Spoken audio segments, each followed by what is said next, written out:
A night in Las Vegas, a casual game of blackjack, and an encounter with a rising legend that turned into an unforgettable souvenir. The guest remembers the summer of 1986, when alumni teams from North Carolina and UNLV faced off before the players headed to the casinos. I was visiting Las Vegas. The summer '86. University of Nevada, Las Vegas, and University of North Carolina played an alumni basketball game. After the game was over, I was in the casino, and Michael Jordan and the rest of the team came back. I saw him sit down at a table, and I sat down at the table with him. Among them was a young Michael Jordan, fresh from recovering from a broken foot, whose presence at the table carried as much excitement as the game itself.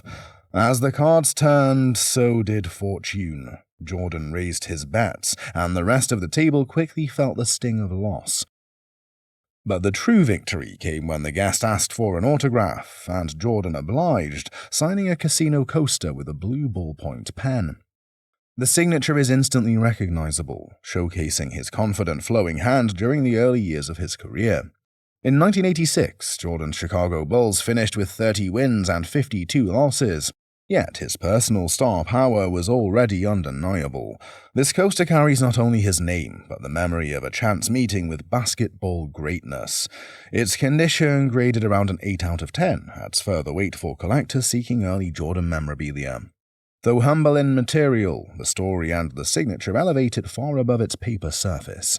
At auction today, this Michael Jordan signed casino coaster would be valued at auction, probably fetches somewhere between $2,000 to $3,000. Oh, wow. Very good. Wow. Thank you. What we have here is an exceptional drawing created by the guest's uncle during the 1950s, a time when his artistic voice was rapidly evolving.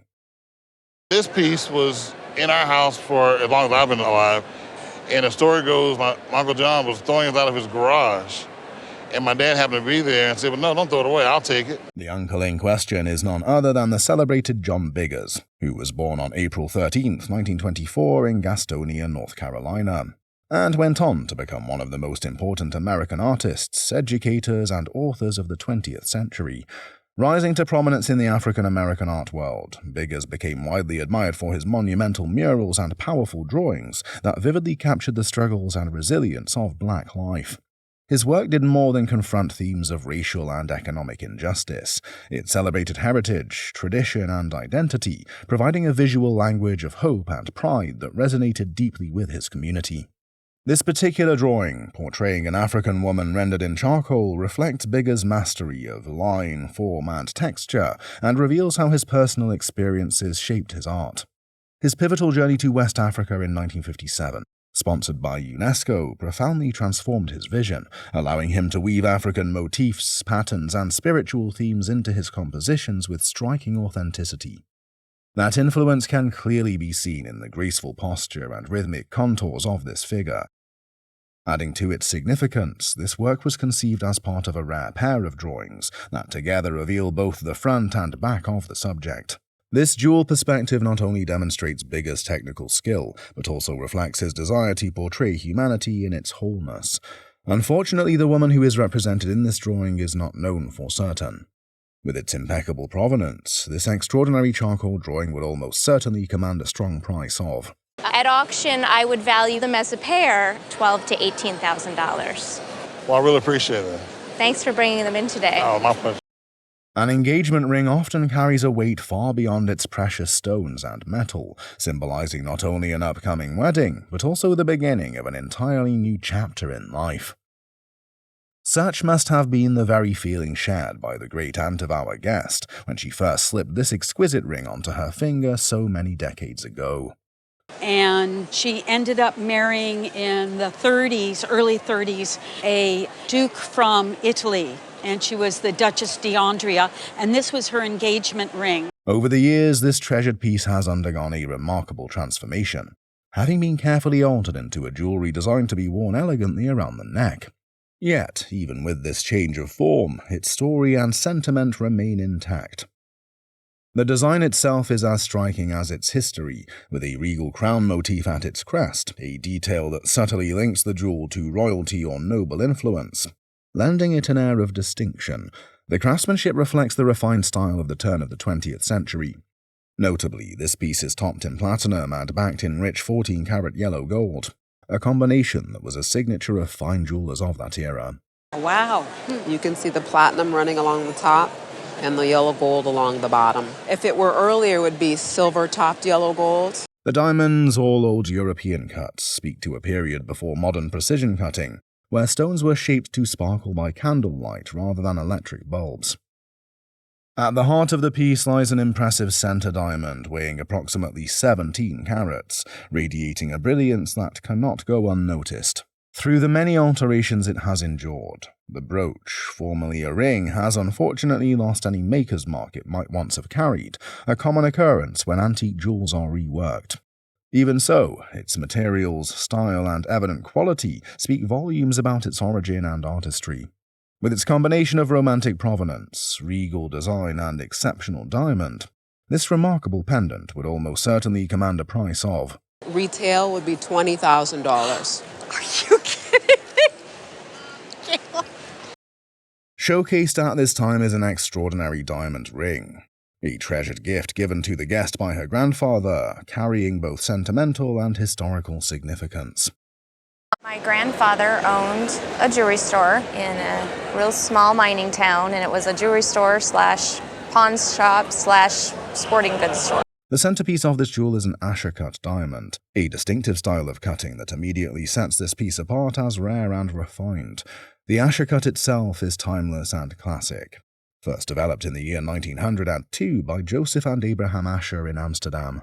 Its clean lines and stepped facets created a completely new way to display brilliance, and it rose to great popularity during the Art Deco period of the 1920s and 1930s, when jewelry design celebrated geometric shapes and perfect symmetry. This particular stone, graded as G color with a VVS2 clarity, is remarkably clean and vibrant, offering exceptional transparency and sparkle, and its mounting tells an equally compelling story. The ring was crafted by Burks, a renowned Canadian luxury jeweler whose heritage stretches back to the year 1879. Founded by Henry Burks in Montreal, Quebec, the company began as a modest shop on St. James Street before expanding to the prestigious Phillips Square. Over the years, Burks earned a reputation for exclusive designs, exceptional craftsmanship, and the use of Canadian diamonds, all of which are beautifully represented in this ring. The setting is executed entirely in platinum and features pierced or open-work detailing, a hallmark of fine rings produced between the years 1915 and 1920. This delicate metalwork not only adds to its elegance, but also reflects the technical artistry of jewelers working at the height of platinum's golden age. With its rare Asher-cut center stone, its impeccable clarity, and its pedigree from one of Canada's finest jewelers, this remarkable ring would be expected to achieve a price of... easily cost you $165,000 to $175,000. Really? What we are looking at here is a selection of remarkable lithograph works owned by a couple celebrated for their achievements in very different fields. Ruben Blades, a legendary Panamanian singer, composer, and actor, has earned 11 Grammy Awards, along with numerous nominations throughout his illustrious career. While his wife, Luba Mason, is a Broadway star and accomplished singer-songwriter of Slovak descent, known for her outstanding performances in productions such as The Ten Commandments. Together they form a partnership that blends music, theater, and visual art appreciation. These artworks were created by Al Hirschfeld, an iconic American caricaturist whose career spanned more than 9 decades. Hirschfeld was renowned for his instantly recognizable style, defined by elegant black and white line drawings and his playful habit of hiding the name of his daughter Nina within his illustrations. His work graced the pages of the New York Times, TV Guide, and Rolling Stone, cementing his place as one of the most celebrated visual chroniclers of the performing arts. The first piece in this collection is a lithograph copy, one of over 100 produced by Hirschfeld, and signature hallmark of his work that collectors actively seek out. The second piece, however, is not a reproduction, but an original creation by Hirschfeld himself, making it exceptionally rare and highly desirable. Adding to its significance, this original work was purchased by Luba Mason as a deeply personal gift for her husband, reflecting both artistic value and sentimental meaning. for, I think it was Christmas, I got it from I don't him. remember when it was, but it surprised the heck out of me because I thought that... In today's market, the original lithograph would carry an impressive insurance value of somewhere north of 10,000. You know. Oh, wow. Really? Yeah. Wow. Wow. While the reproduced lithograph, though still collectible, would command a more modest price of. We're paying for one now, retail it might be 2,000 or so. It's an edition of, I think, 100. Yes. You know, so there's another 99 of them out there. Showcased at this moment is a remarkable comic collection assembled by a celebrated figure in the entertainment industry, Ruben Blades. Completing runs of comics. And then one day I thought, you know what, I really would like to have these books because of their historical significance. So I got them together about 10 or 15 years ago. A Panamanian salsa singer, songwriter, actor, and politician, Blades was born on July 16, 1948 in Panama City, Panama. Over the years, Ruben Blades has won 11 Grammy Awards and received numerous additional nominations. Since 2010, he has been married to fellow artist Luba Mason, with whom he frequently collaborates on music projects, including the Grammy-winning album Mundo in 2002. Among the treasures in his comic collection, 2 issues stand out for their extraordinary historical significance: Action Comics No. 1 and Detective Comics No. 27. Action Comics No. 1 introduced Superman, created by Jerry Siegel and Joe Shuster, forever changing the landscape of comic books. Superman's impact was instant, and he became an overnight sensation, paving the way for other iconic superheroes. Detective Comics was created by Malcolm Wheeler Nicholson, founder of National Allied Publications, later known as DC Comics, and became the platform for the debut of Batman in issue number 27, written by Bill Finger and illustrated by Bob Kane. Both of these exceptional comics were acquired by the guest at different times and for different amounts, but today their value has soared far beyond their original purchase prices. In the current market, an insurance value for the Action Comics No. 1, featuring Superman, would command an extraordinary value of between $200,000 and $250,000 today. Oh, wow. Possessing a watercolor portrait of one's relatives can evoke a feeling that is both exciting and deeply moving, a tangible link to generations long past. This is exactly the sentiment expressed by the guest, who presented a portrait of her great-great-grandparents, a treasured family heirloom preserved for many generations. The portrait was created in the year 1843, a period of transition in the art world when traditional techniques were being refined just as photography was beginning to emerge. At that time, finely painted portraits like this served as the palace of photos, treasured records of family lineage and social standing before the advent of modern cameras. From the distinctive markings on the work, the artist has been identified as W. Dittmar, a skilled German painter renowned for his delicate and lifelike watercolor portraits. Dittmar's work reflects not only exceptional craftsmanship, but also the prevailing European artistic sensibilities of the early 19th century, a style defined by precision, clarity, and elegance. His portraits from this period are admired for their remarkable attention to detail, capturing subtle facial expressions, intricate clothing patterns, and even the texture of fine fabrics. Beyond their aesthetic value, watercolor portraits such as this offer a window into 19th century German culture, documenting the fashions, social customs, and domestic settings of the time. Because of its age, artistic merit, and identifiable authorship, a portrait of this quality would attract considerable attention from collectors and historians alike. At auction, this rare and well-preserved watercolor portrait by W. Dittmar would be expected to command a price of $4,000 to $6,000 area. Oh my goodness. These personal tokens were given to him directly by the artist himself, Woody Guthrie. And the story is that my father noticed these drawings on the table next to Woody and admired them, and Woody Guthrie pulled these 3 drawings off the top of the pile and handed them to him. Woody Guthrie is remembered primarily as a legendary American singer-songwriter and folk musician, whose influence on American music has been profound and enduring. Yet beyond his musical legacy, Guthrie was also an extraordinarily prolific visual artist, creating more than 3,000 drawings and paintings over the course of his life. He started drawing quite early on. Around about 1939, he was doing illustrations for the Woody Says column that he used to write. And he was also known for doing drawings for his book Bound for Glory, of course. His artwork often captured portraits of everyday people, fellow musicians, family members, and workers, infused with warmth, humor, and keen observation. In addition to portraits, Guthrie explored landscapes and abstract compositions, demonstrating a willingness to experiment with styles, and he worked them in series. Remarkably, every drawing in this collection carries Guthrie's personal autograph, leaving no doubt as to their authenticity and directly linking them to one of the most iconic cultural figures of the 20th century. Even a simple autograph from Woody Guthrie carries significant value among collectors, often reaching impressive figures.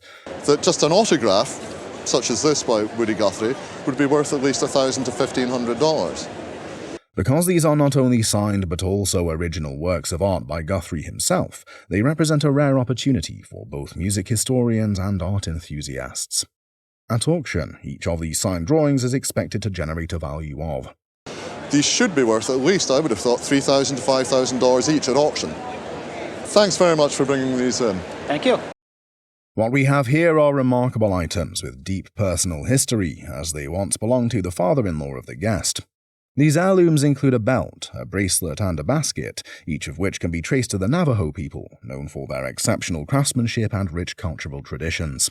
The Navajo, or Diné, are an indigenous people whose history stretches back to their migration from what is now Canada around 1000 AD. Over centuries, they developed a unique culture marked by a distinct language, exquisite artistry, and spiritual beliefs closely tied to the land they inhabit in the American Southwest. The first item, a ceremonial belt, is traditionally worn on important occasions as a symbol of cultural pride and personal heritage. This belt is designed with turquoise stones, a material that holds deep spiritual significance for the Navajo, and is often associated with protection, healing, and connection to the earth. Its fine workmanship reflects the meticulous skill passed down through generations of Navajo artisans. The second item is a beautifully designed wedding basket, traditionally used in Navajo marriage ceremonies for couples who wish to honor their heritage. When it's used? Cornmeal mash, and bridegroom and the bride, they put their finger there one at a time and feed each other with it. Unlike many baskets seen at public showings that were crafted for display rather than use, this basket has served its ceremonial purpose, making it particularly rare and meaningful. At auction, such a piece could generate a value of, I would say $250 to $350. The third item is a bracelet set in turquoise and crafted entirely by hand from hammered silver. It reflects the classic Navajo style, where silversmiths shape and decorate each piece individually, ensuring no two bracelets are exactly alike. At auction, this bracelet is expected to fetch a price of $800 to $1,000. Finally, the Navajo belt, with its elegant turquoise inlay and cultural significance, is anticipated to command an impressive price of $1,500, $1,800, possibly more. Yes. But the family history is so important to this. Yeah. What we have here is a remarkable drawing that the guest purchased many years ago at an estate sale. This piece is by none other than Charles McGee, a renowned American artist and educator celebrated for his vibrant paintings that reflect both his African-American heritage and his lifelong love for nature. McGee, who grew up in a sharecropping family, developed a deep appreciation for the natural world, a theme that would echo throughout his career. So Charles McGee was born in 1924 in South Carolina. And at the age of 10, he came to Detroit, which would be a city that would become very important for him, and likewise, he became very important for the city. His body of work spans multiple mediums, including charcoal drawings, paintings, and sculptures, often blending abstract and realistic styles in a way that feels both fresh and timeless. This particular artwork is a monumental charcoal drawing depicting an embracing mother and daughter. It showcases McGee's exceptional ability to convey emotion, love, equality, and endurance through nuanced texture and subtle gesture. His early charcoal works often focused on realistic genre scenes of African-American urban life, rendered with delicate attention to detail and pattern. Adding to its importance, the drawing bears McGee's signature on the bottom corner, providing firm authentication. At the time it was acquired, the guest paid only a modest sum of $1,000. A reflection of how undervalued McGee's early works once were. In today's auction market, however, this charcoal drawing would command a significant price of would be $4,000 to $6,000. Okay. All right. Wow. Well, that's an improvement. Today on the show, we have a pair of gloves that once belonged to General Tom Thumb. Tom Thumb was an American performer with dwarfism who gained significant fame. This pair of gloves was gifted by Thumb to his physician in London in 1886, during his time with circus pioneer P.T. Barnum. Barnum, an American showman, businessman, and politician, is remembered for promoting celebrated hoaxes and founding the Ringling Bros Circus. The gloves were passed down through the physician's family, and 6 generations later, they now reside in our guest's home. Another item on display is a photograph of General Thumb, taken on his wedding day. Despite their age, these gloves have remained in remarkably good condition. Considering General Thumb's legacy and the gloves' current condition, they are estimated to be worth. For auction purposes, you'd probably see between a $1,200 to $1,800 estimate. Wow. So yeah, it's a really cool item and preserved well. I would keep it just as you have, nice and... Julia Child's legacy continues to thrive through her iconic TV shows and the personal cookware she donated to inspire future chefs. Her mother, who works in the food industry, has attended numerous auctions throughout her professional career. At one of these auctions, Julia Child played a significant role, serving as a chairwoman or another important position. During this particular auction, Julia Child made a generous donation of 5 pans to help encourage the development of careers in the culinary arts. It's thrilling to imagine that these pans were not only used by Julia herself, but also featured on her television show. The impact that Julia Child had on cooking in the United States and on popular culture is truly immense, and it can't be overstated. When Mastering the Art of French Cooking, published in 1961, became a sensation, even though one publisher rejected it, thinking it was too much like an encyclopedia. Julia Child also made significant contributions to various magazines, including writing a regular column for the Boston Globe. In 1962, she achieved something amazing by cooking an omelette on public television, an act that resonated deeply with a wide audience. She wasn't the first TV cook. Julia, though, had an ability to connect with viewers, making cooking enjoyable for everyone. Julia once expressed that her first French meal was a profound experience, one that opened up her soul and spirit. The pans she used are notably heavy and big, making it even more remarkable to think about her carrying them around. Her mother paid about $3,300 for these pans at the auction, which was considered a fair price at the time. This set of wonderful cookware for about $5,000 and that would be a retail price. Wow. So the cookware is priced with its retail value estimated around $5,000 and an auction value likely still close to $3,500. I think an auction value today would be about in the same range as what your mother paid, right around $3,500. That's great. Wonderful to see it. Thank you. Jewelry is more than adornment, it's a piece of history, echoing stories of bravery and legacy. A guest recounted a remarkable family story about their grandfather, a US Army colonel who was assigned to Stockholm during the Bolshevik Revolution in Russia. While escaping from St. Petersburg under a hail of bullets, he managed to get his family safely to Stockholm. Once there, he learned of members of the Russian court trying to escape the turmoil and, determined to help, connected with the Empress's confidence. In gratitude for his assistance, these women offered him hidden jewels, but the colonel insisted on paying a price higher than their worth. A receipt dated October 8, 1920, signed by a baroness, documented this transaction. And the letter says that the Baroness has received 3,700 kroner. These jewels, dating back to 1860 to 1880, are pre-revolutionary Russian court pieces with silver settings, diamonds, and garnets. The garnets, backed by polished yellow gold, displayed a rich ruby-like color, enhancing the overall value and historical significance of the collection. While examining the condition of the item, the appraiser said, I would give it an insurance value of $18,000 to $24,000. Okay. This guest brought a beaded bird figure to the show, which was gifted to him by his boss while he was working at a design firm. I worked for a design firm, and my boss knew that I liked this bird, so he arranged somehow to get it, and he bought it for me. The piece was made in 1960 by Birger Kaipiainen. Kaipiainen was a Finnish designer and ceramist, often described as a romantic who favored fantasy. He worked for a company in Finland and Helsinki that was the Arabia Company. He was considered one of their top artists. The piece is signed on the base by the designer, further aiding in its authentication. Each bead incorporated in this bird figure is handmade and set within a framework. In addition to beads, Kaipiainen often adorned his bird sculptures with other decorative elements, such as small ceramic flowers, leaves, and other organic motifs, as seen in this piece. The guest has done an excellent job of preserving this beaded figure over the years. At auction, in its present condition, this intricately designed beaded figure would be valued at. We would probably put an estimate of maybe 10 to 15,000. He's become kind of a friend. It sounds funny, but I'm really attached to the bird. You need an eye for history to appreciate the significance of Amazing Fantasy 15. A guest brought in an extraordinary item, the Amazing Fantasy 15 comic book that marked Spider-Man's first appearance. They shared that they purchased the comic in 1962 at the age of 12 during family trips for groceries and hot dogs. Although they were initially more interested in Disney characters, Spider-Man's unique origin story of gaining superpowers from a radioactive spider captivated them. The appraiser, visibly moved, emphasized the comic's pivotal role in Marvel's history.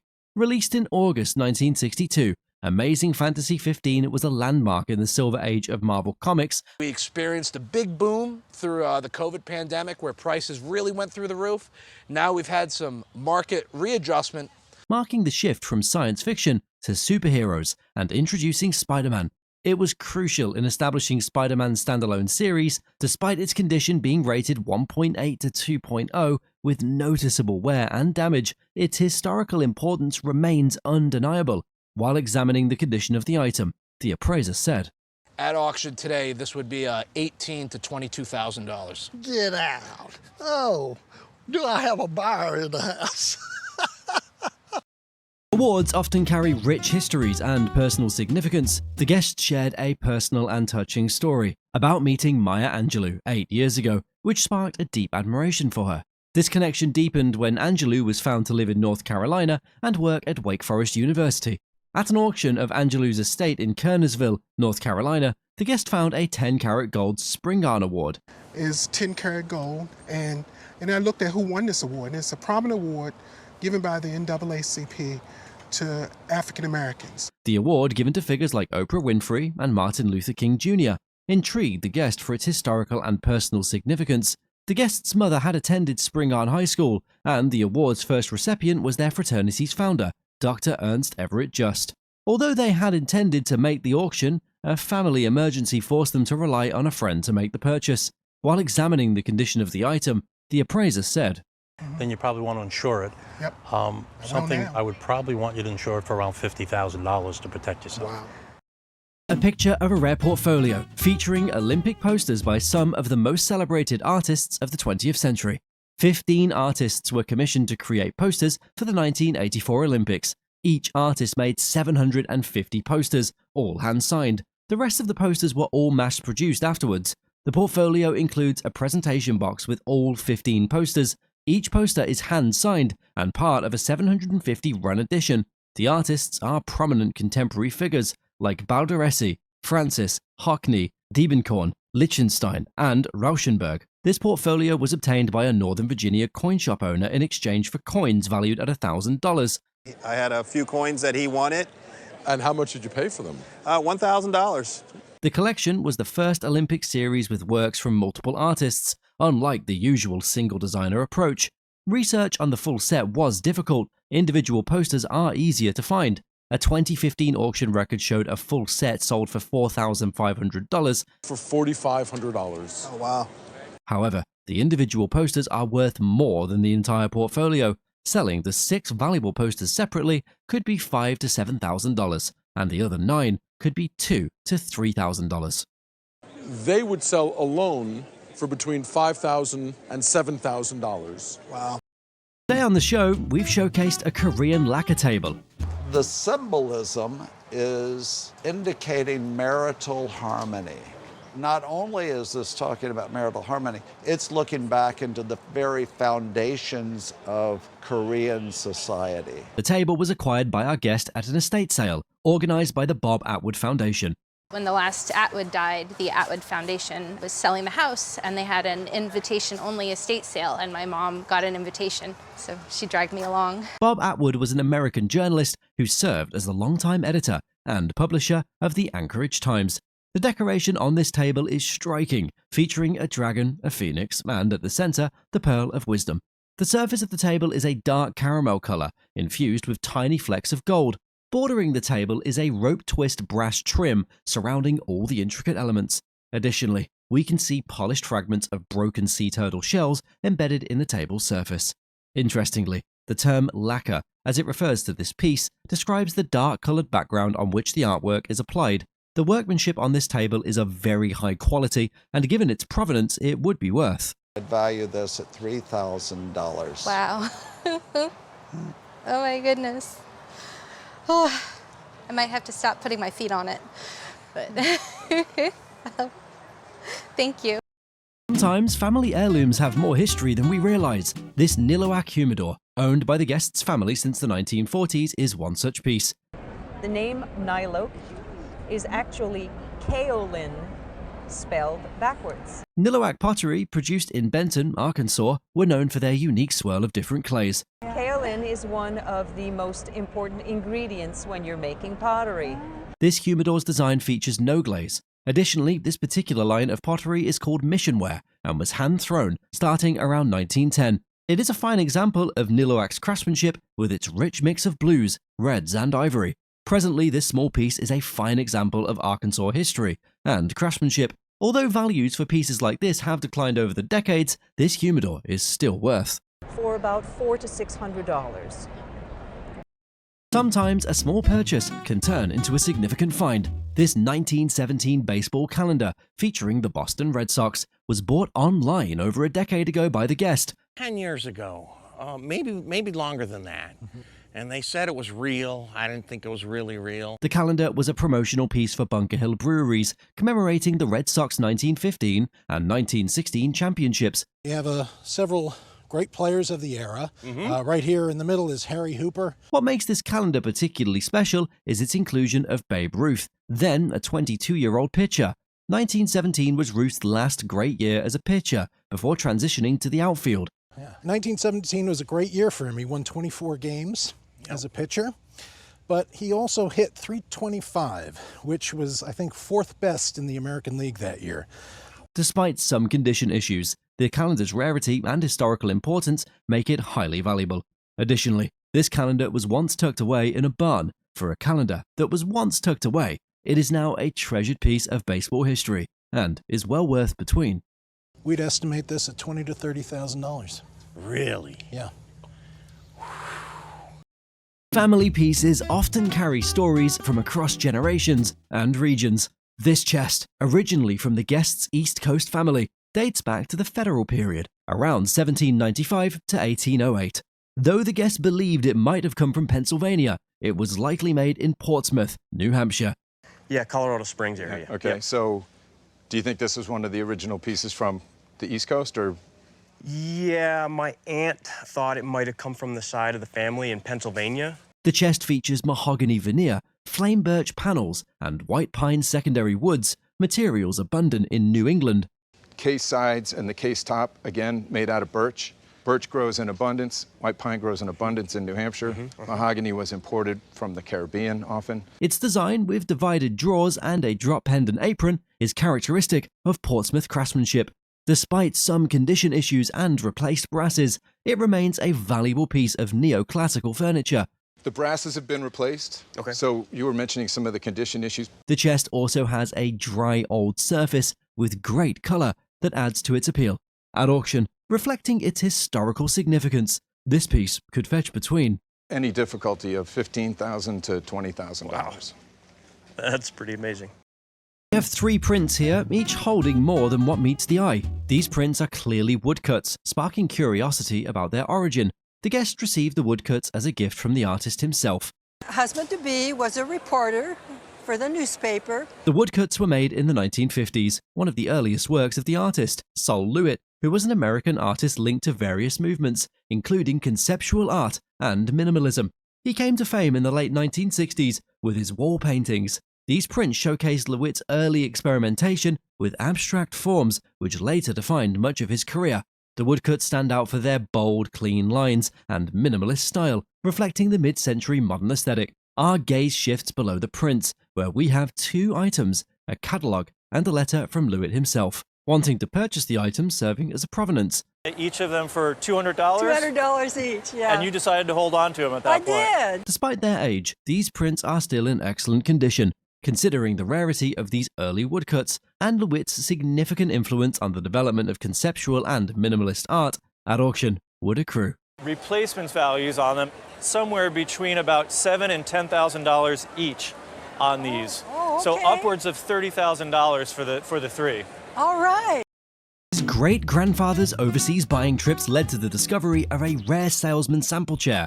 His great-grandfather was a gimbals buyer who traveled overseas to find products for their catalog. This item was brought back by his great-grandfather in 1936 or 37, but Gimbals decided not to sell it, so he took it home for his grandmother. His great-grandfather acquired this sample in 1936 to 37, rejected by Gimbals. His father would bring this back and the people at Gimbals would look at it and be astonished. The sample showed Gimbals the chair's proportions and moving parts, helping to decide if it was right for their catalog. This piece, designed in the mid-1930s, embodies the machine-age aesthetic, exuding a timeless modernity. Chairs 20 years prior were fat and clunky, with carvings, a stark contrast to this sleek design. Machine-age design had a brief heyday, 1930 to 1940. Americans were slow to adopt, only catching on by around 1930, and by the start of World War II, 1940 to 1941, this design had vanished, its brief moment in the spotlight eclipsed by wartime priorities. Real American moderns emerged post-World War II, making this design's run brief. It appeals to multiple collector groups, a rare convergence of interests. Salesman sample collectors covet it, drawn to its rarity and purchase. Chair collectors prize it, a coveted find for modern design enthusiasts. He wonders what it might be worth, given its unique history and design. He believes it will sell for around $60, roughly its original price point. At the auction, he estimates the chair will fetch between $2,000 and $2,500, roughly its current market value. This piece, being appraised, is a stunning vase that was heavily exposed to smoke and grease due to the owner's mother chain smoking.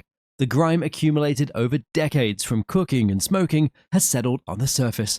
Furthermore, because of the modeling or carving that Henrietta Bailey did to get this effect on the vase, she creates all these little nooks and crannies for the dirt to settle.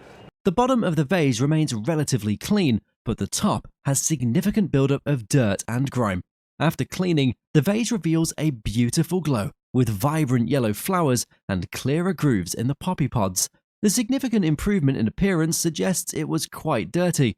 That was probably 50 years of accumulated grime. Right. And that's all that came off of it. So it wasn't that dirty, but it doesn't take much. So what I recommend is you don't bother cleaning it a whole lot if you hang on to this. It's recommended to clean the vase every 5 years by soaking it in a sink with towels to avoid damage. Despite its history, the vase shines beautifully and has a captivating look once cleaned. The appraiser confirms that while the piece was dirty, buff it dry and then just really enjoy it. Okay, thank you. A smoking piece of nukem right there, you really do. That's a sweet pot. This 18th century American coin silver tankard bears the hallmark of Baltimore silversmith George Aiken. Coin silver was commonly used in the United States during the late 19th century. However, its production was limited, making surviving pieces particularly valuable. Most silver at that time was imported from England because that's where all silver craftsmen were at the late 18th century for the most part. George Aiken began his silversmithing career in 1787. This piece, likely created around 1790, features his clear mark on the bottom, attesting to its origin. Its significance is further amplified by its inscriptions of the prominent Griffith and Lee families. These families were well known in Baltimore, with ties extending into Maryland and Virginia. However, current estimates suggest it could fetch between. This came up to auction today. It would conservatively bring $12,000 to $15,000, maybe as much as $15,000 to $20,000. Wow. During a Mokada fundraiser auction in Brooklyn, a striking college artwork was purchased by the guest. The piece includes a classical pillar and an angel juxtaposed with a working-class woman, blending traditional and modern elements. Created by the increasingly renowned Titus Kaffir, this piece captivates with its layered narrative. Titus Kaffir, a Yale MFA graduate, blends African-American experiences with classical art forms. Years ago, the artwork was purchased without much prior knowledge of the artist, who was then gaining recognition. At that time, the piece was acquired for around $1,000, reflecting a fraction of its current worth.